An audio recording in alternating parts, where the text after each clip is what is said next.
Hello, hello, Fit Pros. I don't know if I'm up yet. Ooh, my face looks weird. Good afternoon, Fit Pros. Are you here with me? Um, I think I am live. It says 0 seconds though. Hold on, we're gonna check the feed here. Hey guys, how's it going? How's your week? You guys, when you get here, and you see me, I see one person. All right, check in with me, please. Say hello. Give me some little likes and some hearts, some fire. You guys, I need a lot of energy today because I'm going to talk to you about something super, super personal, and I'm a little nervous about it. So, please let me know you're here. Say hello. Give me some hearts and fire. Throw some of that up on the screen, and maybe let's talk about in the comments. I want you to tell me what is your favorite current method of self care, okay? I'm gonna tell you guys a super personal story today. I'm gonna tell you all about my personal journey over the last few years with self care. And I want to hear from you first. What has been your experience, maybe through COVID, maybe even longer? What's been your experience with self care, and what kind of methods are you doing right now, and how's it going, y'all? Today we're going to talk about self care and how you can use your self care methods to go bigger in your career. How you can take care of yourself in ways that help you to enhance your professional abilities, your reach, your impact, all of those things that we got into this career to do. I want to talk more about how you really need to take care of yourself in order to do those things, right? So let me know you're here. And in the comments, I want you to let me know what you're doing right now to care for yourself the most. So tell me in the comments what you're doing to care for yourself right now. So I'll start with my own personal story, and then in the end, I'll kind of tell you how this has all wrapped up. So, let's see, back in 2010, I was kind of working in my dream job, and everything was going really well. We had just sold our house and we were going to move to kind of a bigger house in a better town. And we found out my husband was going to be deployed. So we put those plans on hold. And during my husband's first deployment, while I was home, I'm holding down the fort, taking care of the kids. Um, let's see, there were a couple really stressful things that happened during that deployment. I went through a custody situation with my son's father that was really, really awful, just awful. Um, I Let me tell you guys about that. So the first night that my husband was in country in Iraq, my son rolls over and says something to me that just made me realize that we were going to have to change the way we were doing things with his custody, and that situation was stressful. So deployed husband, custody situation, stressful job.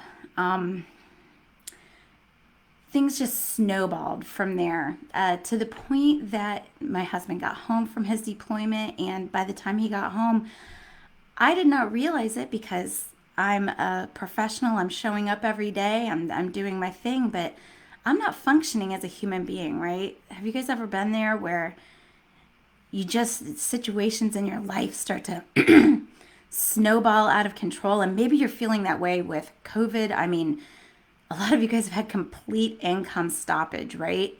Tell me that's not the most stressful thing you've ever been through. I mean, tell me you're not there right now. Started to find that I wasn't sleeping. I wasn't functioning on all cylinders at work. That even though I was doing my job and I was doing everything well on paper, I wasn't processing things the way that a true, a true top of their game professional does. I wasn't processing things. I was reacting. because I was here with the stress level all the time. And I was here for so long that I didn't even realize it. And that's called burning the candle at both ends. And so many of us are doing that right now and have done it for so long, right? So, in a stressful job, been through a deployment, snowballs of things coming at me, and finally said, enough is enough. And I quit the job and I said, I'm just going to go and freelance on my own, right? Because then I'll have more control over my situation. And I thought that was the answer. So I go and I freelance and I am killing it. I'm doing my thing. You know, you guys know that I own a website agency. We're doing our thing. We're making websites. We're serving our clients. Our clients are happy. And I get about 2 years in, and I'm like still there. I'm still here every day, and there was no answer. There was no relief. That change in the job situation was not the answer to the situation. It was not the answer to the anxiety and the stress and the reactiveness and the non-functioning that I was going through. And so I had to really step back and start to examine what exactly was that. And of course, you know, the first thing you do, the first thing a lot of us as Americans and Westerners do when we know that we're unhappy or too stressed is we start to go into counseling, right? Like, let's go see a counselor and let's see how a counselor can fix it. And I had been in counseling for a couple years because I knew I was too anxious. I knew I was more anxious than I wanted to be. And so I had been in counseling, and it wasn't really the answer. My counselor was asking me, "What do you want?" And I was like, "I have no idea. Like, me, is that a thing? Like, I have a family, I have a career, I've got students and participants that need me outside of my 9 to 5 career. You know, I've got this job on the side where I'm teaching classes outside of my career. I've got my own workouts that I'm doing. Like, I don't know if wanting something is really a thing, right? Have you guys been there? Have you ever said, I have no idea what I want? That is not something I've asked myself for way too long. And so self-care to me at that time was like a reward. Like, if I got to go to the spa and get a massage, like, that was self-care, right? That was like every 3 months. That was my method of self-care. Every 3 months I got to go to massage. Maybe it was even every month. I don't know, but when I got out of that massage, I was still tense. I mean, an hour later, I was still tense. There was no relief from a once a month massage. There was no relief from a twice yearly girls trip or something like that. And a lot of us define self-care as these little rewards that we give ourselves, right? So if you go and have a few drinks with friends, maybe once a week or something, that's a reward, and maybe you could consider that self-care, although I don't know that many of us define drinking as self-care. But let me give another example. Of course, a massage, getting your nails done, things like that. Things that we regard as rewards, people will often categorize as self-care. And so what I realized is that, I came out of the job, I was doing something else. I was still just as anxious. I was still just as reactive. I was still just as like non-functioning as a well-rounded human being as I had been when I was in the job. And I thought that the job was the problem, and the job wasn't the problem. The problem was me, right? The problem was that I was not giving any priority to how I wanted to feel, because I didn't even know what I wanted at that time. And so if self-care was just a reward and I had no idea what I wanted, like, something had to change. And so for me, what happened is that I gave myself a little challenge. I said, I'm going to do 5 minutes of yoga and 5 minutes of meditation every day. I had always done yoga, but it was like once a week and it was like a reward. That was like my self care, but it was really just a once a week little thing. And so I said, I'm really going to give this a shot. And what I noticed is from my yoga and my meditation routine is that 1 month turned into 3 months, and that turned into 6 months. And I noticed that when I did that stretching, you know how when you get a really good yoga workout or Pilates workout where you really stretch your body, and that stretch can almost release some of the tension that you're holding in your muscles. And that, I believe that our bodies hold anxiety and tension and stress and trauma, and I was able to just slowly start to release that stuff, right? And so over time, that became my habit. But the key was not necessarily the yoga and the meditation. The key was knowing that I didn't feel right, that I wasn't myself, that I wasn't on all cylinders, and that I needed to change something. I needed to focus on how I felt, and I needed to change something. So I want to talk about how we recognize that, how we prioritize self-care, and why it's so important.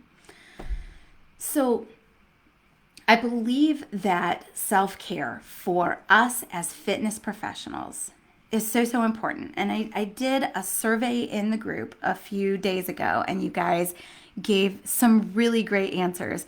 I did two surveys. Yeah, I did one survey asking what you guys are doing for self-care, right? And then I did another asking you to describe self-care in 5 words.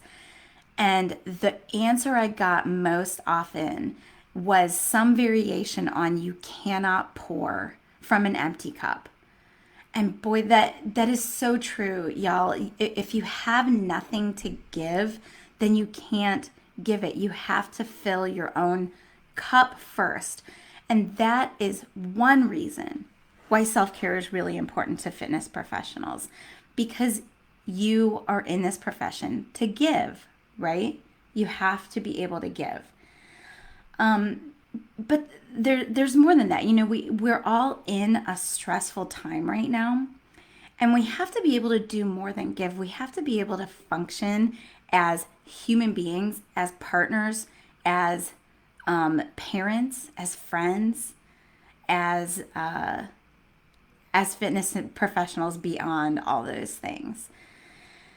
And so having a self-care routine that puts you in the place where you feel the way that you want to feel can help you get to a place where you can process what's going on around you rather than just reacting. So I'm wondering if I can give an example here. So reacting is like when you're driving down the road, right? And somebody slams on the brakes 2 cars in front of you. And maybe you don't see it, or maybe you go ahead and slam on the brakes right away, right? This is going to be a really bad example. So let me go back. So somebody slams on the brakes 2 cars in front of you.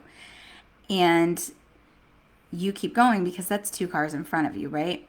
And then the car in front of you slams on their brakes, and then you slam on your brakes. That's reacting. Processing is when you see that somebody is slamming on their brakes 2, 3 cars in front of you, and you look to your side and you're able to change lanes and avoid the situation altogether. That's a very quick example because all of that would happen within 1 second. But it's important. I heard an interview with a surfer once who talked about why it's so important to have calm and space in your mind. And he talked about the fact that the waves are rolling in, and they're rolling in at the same speed for every surfer that's out there, right? And so you can't make a difference in how fast the waves come in.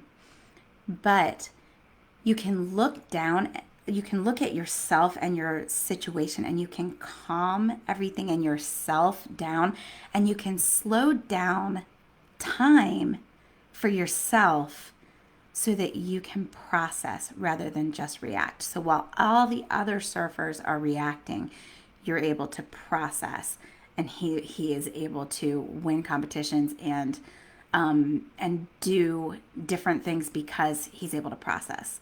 So for us, all these waves are coming in. COVID, can't go anywhere, might be able to go anywhere, might be able to open the gym, close the gym. Kids are going to school, they're not going to go to school. All of these waves are rolling in at the same speed, and the only thing that we can do as professionals is to slow ourselves down, get calm, take a look around, process. So a self-care routine, a really good self-care routine, can help us to slow down those waves that are coming at us. Even though they're coming in the same speed for every single one of us, we can slow down and we can process. We can use ourselves as a tool to slow down, make space, and process. So a good self-care routine can also help us to become calm enough to where we can plan. So we talked about processing. We talked about what's coming in and how we react to it or don't react to it. Planning is something different. And planning is something that when I was way too anxious, I had a really hard time doing. So planning means that you're able to take some time in your day, a couple hours on a Monday, whatever it is, and you're able to list things out, prioritize them, figure out what matters and what doesn't, and then make a plan for accomplishing the tasks that you want to accomplish. And that going through a day and a week like that can be so much more productive than just reacting to the things as they come to you every day. And it can be a huge advantage in business. So if you've ever had a project on your desk that you wanted to get done and that you knew was super important, and then it just sat there and sat there and sat there, maybe as a manager of a group fitness program, maybe you've got a reorganization that you need to do, or you want to do some research on how to do your schedule a little bit differently. And that just kind of it becomes, it's going to be the first week of June, then it's going to be the second week of June, and then I'm not doing it till July, and then all of July goes by and you never touch it. Being able to sit down and plan out and then execute on a plan is a real advantage, and it's a real skill that can be honed by somebody who has been able to calm and slow down their time a little bit. So self-care can help you to calm and slow down your time and be able to plan and execute more effectively. So the last note that I wrote about how self-care can make you a more effective fitness professional, and you guys, if you've got more, put them in the notes, because I want to hear why you think self-care can help you play a bigger game as a fitness professional, and we can bring those in and talk about them. But the last thing that I wrote is just feeling happy and good about your career again, right? So a lot of us all of us, we're going through a super stressful time right now.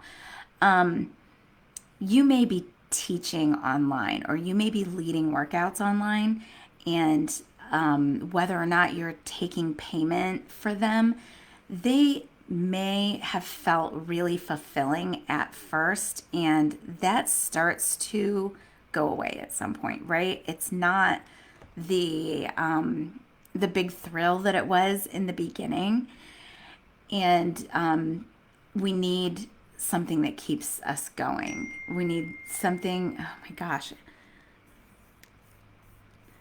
Oh yes, Michelle, I will get to that in just a second. I completely agree with you. How do I get people to stop? How do I get my text notifications to stop, y'all? They keep going, and I'm trying to talk to you about something that's so important. Okay, so So we were talking about just feeling good, just allowing some time and space in your day to feel good. And that is not something that we are all getting right now. So Michelle put that leading by example for self-care is super important, and you are 100% right. And the way that we show up for the people who are looking at us as professionals is makes all the difference in the world. If I cannot get these text notifications to stop, I'm going to lose it, and I'm not going to look like I care for myself very well. I'm going to tell my husband to stop texting me. That's what I'm going to do.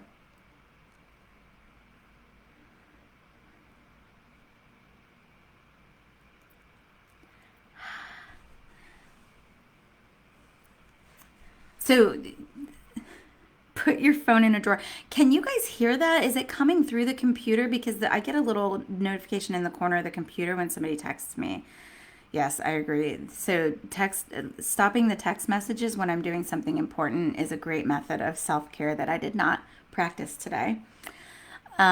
Leading by example for self-care is huge for us because we are showing up for our participants, for the people that we personal train, for the people around us in the gym, and they expect a certain thing from us, a certain amount of energy, a certain amount of poise, a certain amount of fitness, of course.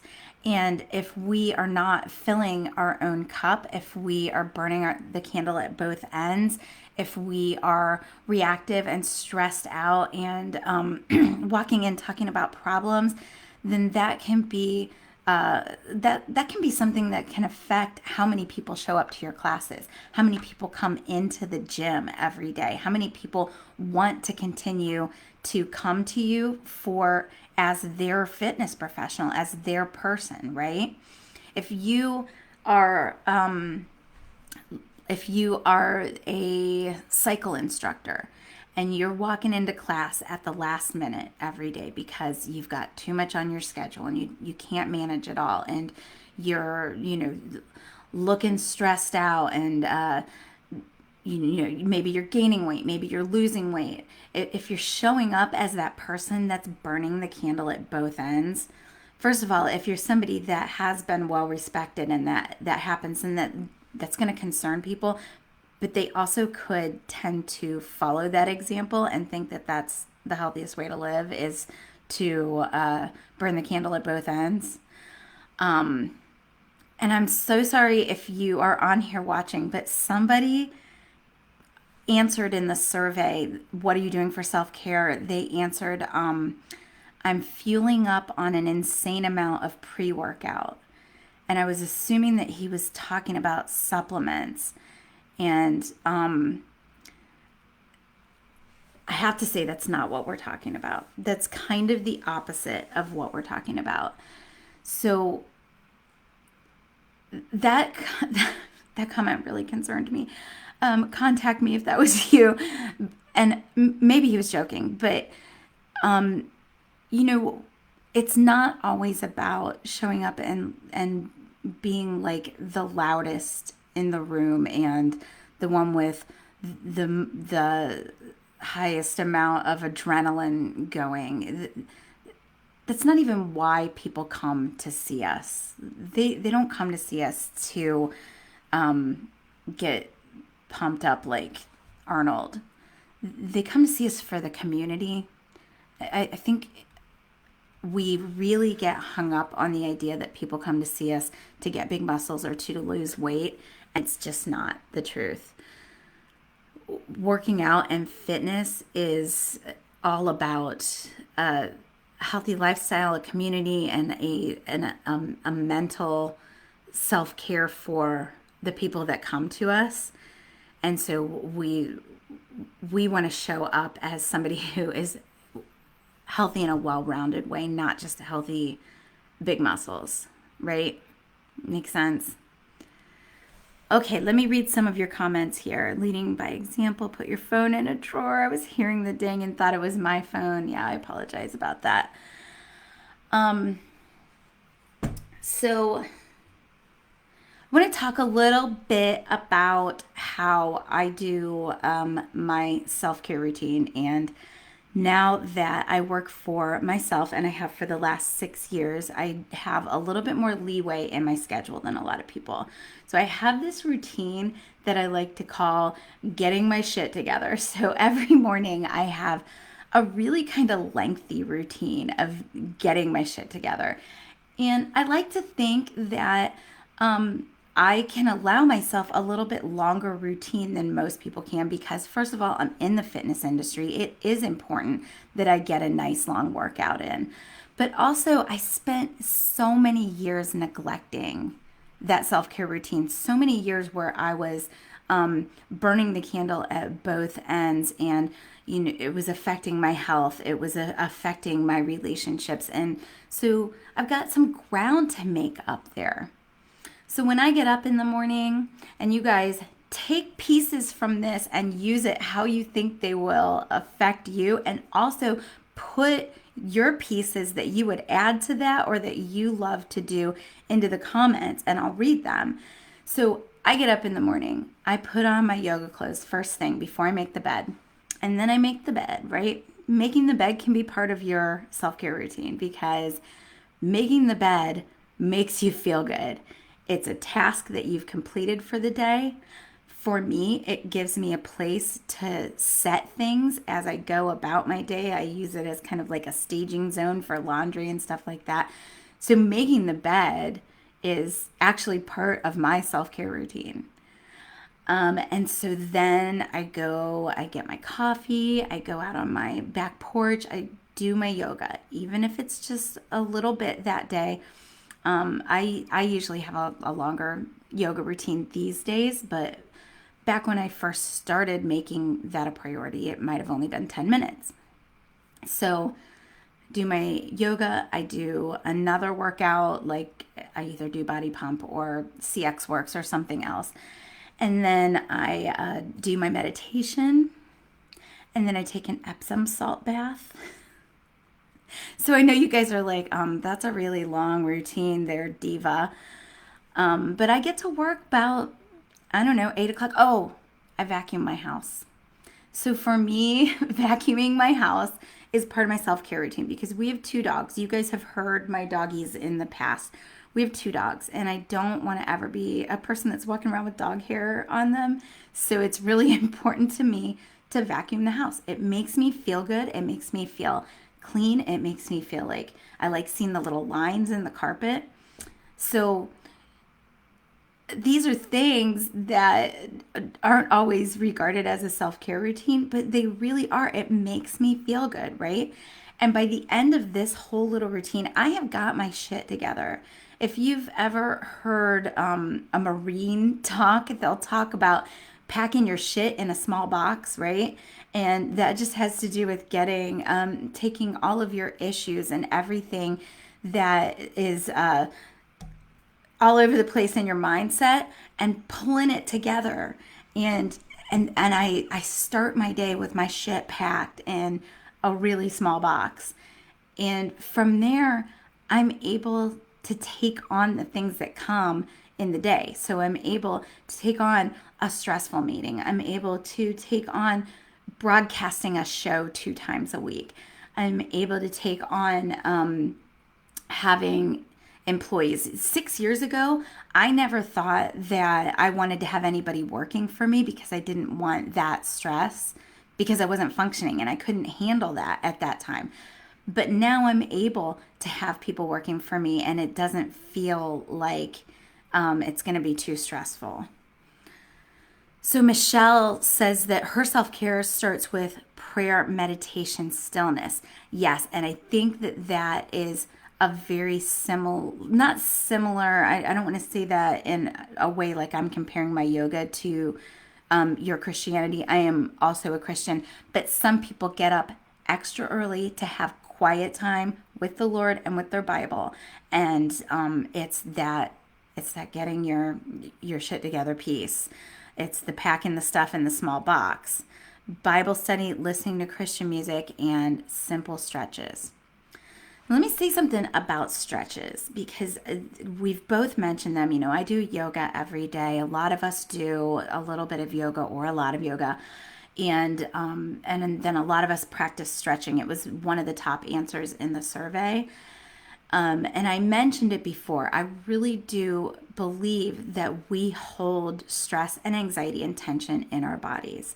And that when you can have some long sustained stretching, that it will actually help you to release past trauma, stress, anxiety, things that you have been carrying around that are causing you to not function that you don't realize, things that are causing you pain, which is causing you anxiety that you don't even notice until it's gone.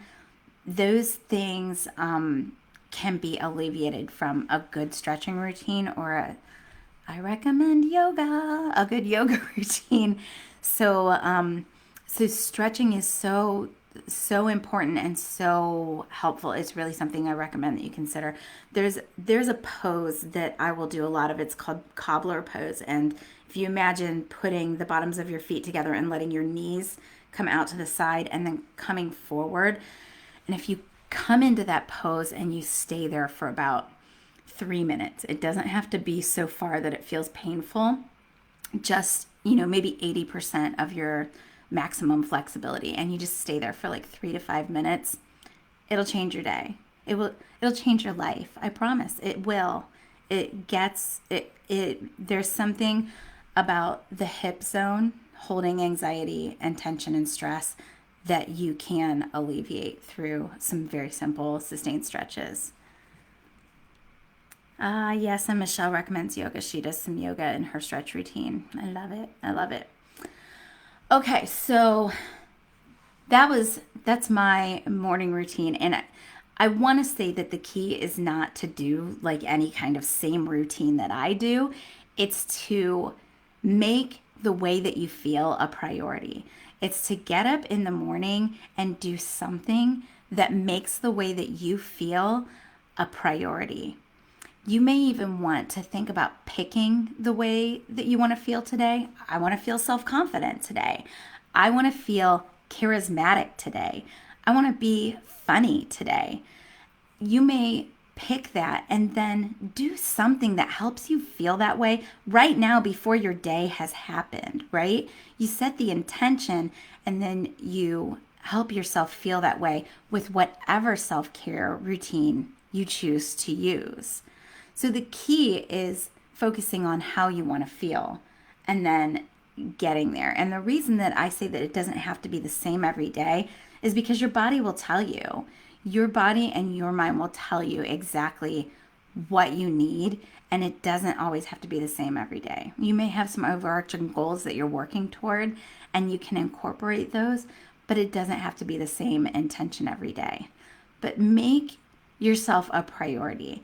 Make yourself a priority. Make the way that you feel a priority, and then center your self-care routine around that, and it will make a difference in your career. And I wanted to wrap up by saying that, let me see what time it is, y'all.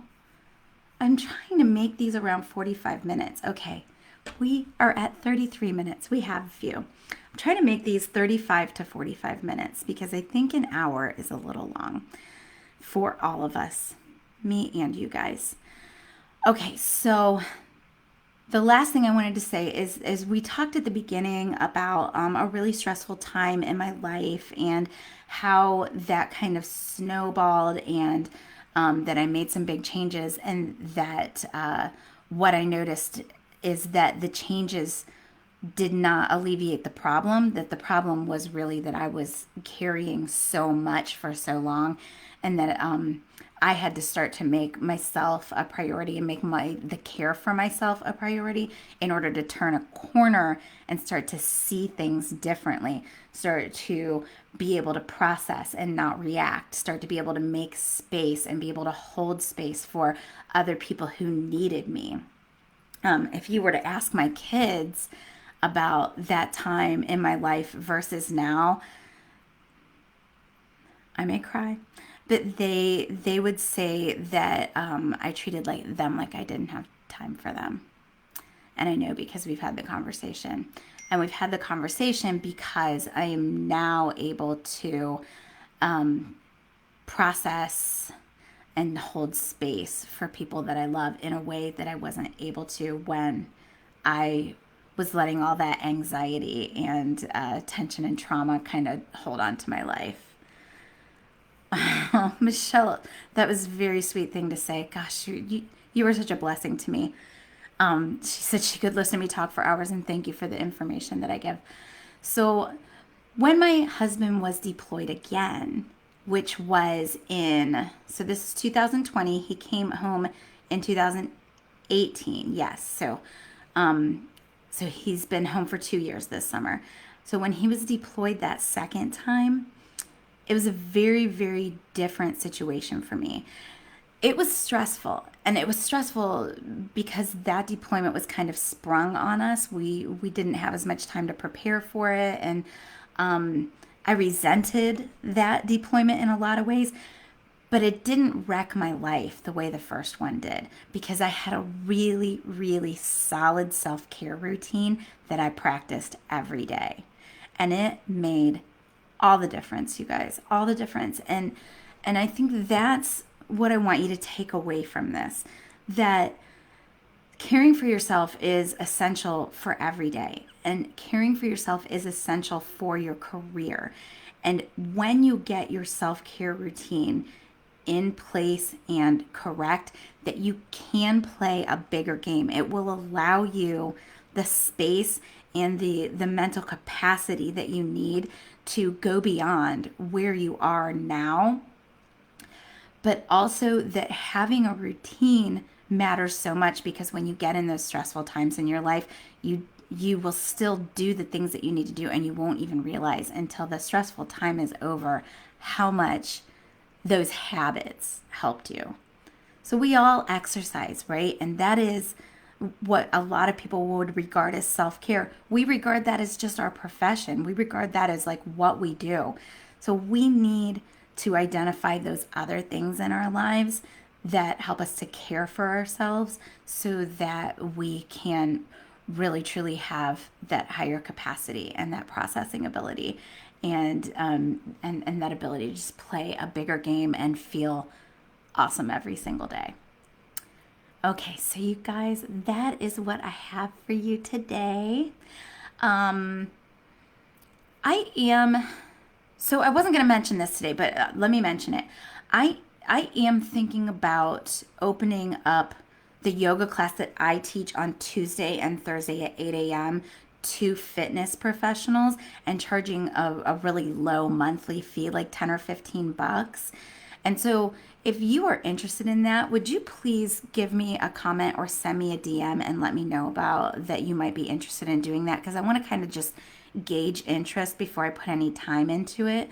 But that yoga class is really, it's a vinyasa flow for about a half an hour, and then we do some yin stretching, and yin is extremely restorative, so it's going to help you to heal injuries and get rid of stress and anxiety. And yin for me is something that I will feel for days. I will feel the space that I have made in my muscles for days. So I love teaching it, and I love having it in my life. So if you're interested, just let me know. And then on Tuesday of next week, we will have Stephanie Filardi on. Stephanie is a dear friend of mine, and also someone who was part of my self-care journey and my journey kind of on turning the corner out of anxiety. She owns Bronxville Wellness Center in Bronxville, New York, in New York City. And they do massage, they do meditation classes, they do therapeutic yoga. And Stephanie is a trained shaman. Michelle, I knew you would be interested. You're such a participator. I just love you, and such a leader at the same time.